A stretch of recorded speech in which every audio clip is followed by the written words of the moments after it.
change the computer name under Windows 10 or Windows 11, go to your search bar and type Control Panel. Click on Control Panel to open. If you have a different view than this one, just click on View By and change it back to Category. Click on System and Security. Under System, you'll see the option Allow Remote Access. You want to click on that one. Click on Computer Name section.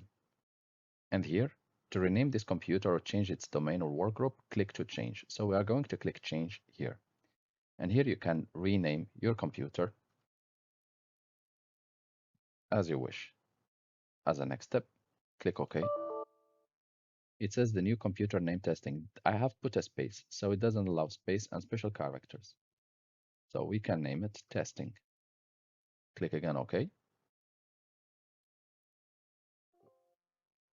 And it says you must restart your computer to apply these changes, which will be OK. As a next step, click Close.